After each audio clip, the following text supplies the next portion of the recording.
And for the first snowfall of the year, Mother Nature certainly did not hold back. Compared to other parts of Vermont, the Northeast Kingdom saw its fair share of the wintry white stuff. Although winter is not officially here yet, it might as well be with the amount of snow that accumulated in the Northeast Kingdom. Not to mention, the snow took many people by surprise when they woke up this morning. For some, the first snow is a wonderful sight, and for others, it's a headache. This morning was the worst of it. On my way to school and on my way home from school, there were accidents just on the college road. If you don't have snow tires, don't go out. It's not worth it. And if you have snow tires, just be very cautious because you're going to slide. Cannabis has made its presence much more known across the state of Vermont since it was legalized. News 7's Tom Lanza brings us in for a closer look. It has been about 3 months since the state of Vermont legalized the recreational use of cannabis. Before July 1st of this year, marijuana was decriminalized in Vermont. Now that it is legal, people 21 and over are allowed to possess and smoke up to an ounce at a time and grow their own. However, there are growing restrictions. It's five in vegetation and 2 in flower. And they come out and they explain what is flower, what is the flower stage, and that's when the flowers start to show. You talk about gray, and that's where that comes in, what is enclosed? Is it behind a locked door? Is it in a garden with a locked fence? Is it like a swimming pool? Grow shops are becoming more and more popular in Vermont now that cannabis is legal. Their job is not just to sell supplies needed to grow, but to advise their customers on how to best grow their plants. A lot of times people come in and say, what's wrong with my plant? And we're at that point in time, we have to kind of analyze it and ask a lot of questions. And we try to educate people on many aspects of what could go wrong with your plant, from a poor pH, whether too high or too low, or the pests, or a room that's too hot, or soil that's too wet. There's a lot that can go wrong. Though it may be legal to grow your own, if you live in an apartment, your landlord may have something stopping you from growing.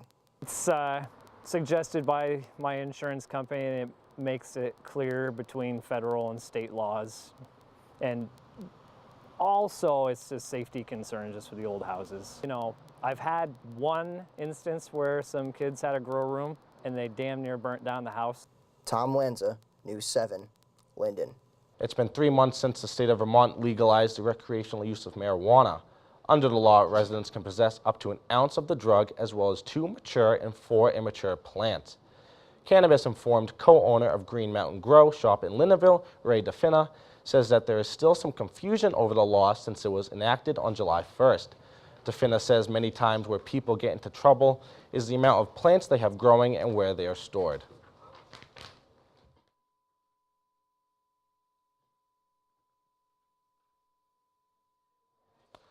The drug cannot be legally sold in Vermont, and consumption is limited to private dwellings under the new law. And after yesterday's elections, there are many people out and about in the community to offer their feelings about the newly elected officials. Community members in the Northeast Kingdom had scattered concerns regarding the election, and now with everything said and done, there's more perspective to be brought to light. While some voters were extremely adamant about the elected candidates reducing tax costs across the board, others felt the social changes being brought about were the significance of this election. But I was very pleased to see how many women were elected across the national band, and actually also in Vermont, because Vermont pretty much stays the same, but I believe the House now has the power to overcome vetoes in terms of budgeting, that we are living in a very divisive nation now. Yep. And, seemingly half the people are Republican, half the people are Democrats, and it's the most rigid boundaries I've seen. As it gets colder throughout Vermont and the northern New England, people will begin to plan how they will heat their homes during the winter months. While many people heat their homes with oil, gas, and electric heat, others stay partial to the old-fashioned method of wood stove heating. Wood stoves are a particular method of heating homes in the winter months. However, this is something that people must prepare for before the cold, brutal hits. Wood suppliers around the NEK are kept busy previous to and during the wintertime, making sure those who burn wood to heat their homes are fully stocked. No one asks for one cord, they ask for, a good season would be 6 or 7 cords. So, I mean, you really got to deliver to the customer. Make sure it is a true cord and make sure that they're happy and can stay warm for the entire winter. Depending on the quality of the wood a customer is willing to pay for, cords around the NEK usually sell anywhere from $150 to $200. Green Mountain Men Wood Service owner Kevin Butler says burning seasoned hardwood makes a chimney sweep's job a lot easier. And every year, fans from close and far make their way to the big football game, and this year was no different. News 7's Thomas Lanza brings us in for a closer look from the perspective of the loyal fans. After 114 years of rivalry games between the Linden Institute Vikings and the St. Johnsbury Academy Hilltoppers, this past weekend's massive turnout was no surprise. Fans of both LI and St. J made their presence very well known as they rooted for their teams at this annual fall tradition. I'll tell you, my first one was 1954. Okay. And I've probably missed 5 or 6 since. Okay. That's it. Since the tradition started, tried and true fans have been a crucial role in the turnout of the football game. Not only have supporters in the area continued to be a part of the tradition, but folks from hours away have made their way time and time again to see the rivalry matchup. During the football games and hockey as well, the amount of people that come from the distance they do to watch these games are tremendous, whether you have a kid in the game or not. The rivalry has been a staple annual event in the two towns for decades, never letting weather be an obstruction of it happening. This year, autumn brought the teams and fans a pleasant sunny day to watch the big game. I don't think the players really care if it's raining or snowing, but for the fans, I think it's ideal. Tom Lanza, News 7, St. Johnsbury. The state of Vermont has allocated an additional $1 million for tobacco control in the 2019 fiscal budget. With the additional funding, the state hopes to recruit more adults into addiction programs and to educate youths on the dangers of e-cigarettes. According to the representatives of NEK Vapor, e-cigarettes were originally intended to help smokers wean themselves off tobacco products. But unfortunately, now that they've become trendy, the nicotine-rich products are enticing teens that didn't have prior smoking habits. And of course, if we hear that they never had smoked a cigarette or used a tobacco product and they're consuming nicotine, we try to educate them in a way that they become aware that their addiction is a problem. Northeast Kingdom Community Action held their annual board meeting yesterday evening. They pride their organization on growth, prosperity, and health for the Northeast Kingdom. Discussed last night was the focus on helping single-parent families around the kingdom. Single-parent families are said to be the least fortunate in the area, and proper health care is something that very few of these families have. With a goal to widen prosperity among the Northeast Kingdom, health is #1 concern. Executive Director Joe Patrici expresses the direct correlation between income and health. But the 2011 Department of Health study basically correlated the more education you have, the higher the income you have, the better your health outcomes. The organization also onboarded a number of members to fill positions within the group. The next board meeting will be in November, and the date and time will be announced.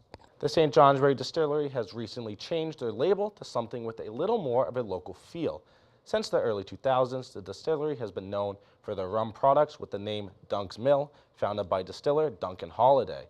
The distillery's products and offerings have remained the same since they hit the market, but with the new brand label, the company is hoping for some local representation and to offer a tasting room for those interested. President Brandon Hughes explained that the goal is to create a true name and location for themselves so rum enthusiasts have a destination for sampling. On all of our labels now, it's going to say St. Johnsbury Distillery on the top, and then below it's going to be like Dunk's Maple Rum, Dunk's Elderflower Rum. So it's a lot of the themes from both sides, and kind of bringing into the new company of like how we want to be presented. So we think it's going to do well within the market. And although the distillery's goal is to increase their product's popularity, they're also trying to maintain a local basis representing the community of St. Johnsbury. While most towns partake in the stereotypical trick-or-treating, St. Johnsbury does something a little different. News 7's Tom Lanza brings us in for a closer look. For the past 4 years, St. Johnsbury and its community have come together to put on their annual Halloween parade. Besides the community coming together for a great time on Halloween, a near accident 5 Halloweens ago raised some red flags to the community that something had to be done. And there was one particular incident that a number of residents saw where a child just barely escaped from getting hit by a car. And that's when we all decided this is really not safe. Something has to be done. An entire section of Main Street gets blocked off, where then happens a scary scream contest, a dance party, and then the parade itself. In the meantime, it's a free-for-all for all trick-or-treaters while they visit houses and businesses along Main Street. I would say there was we estimated between 1,700 and 2,000 people marched in the parade the first year. We didn't expect it. Even though the rain prevailed this year, that didn't stop trick-or-treaters and community members from attending the exciting Halloween festivity. Thomas Lanza, News 7, St. Johnsbury.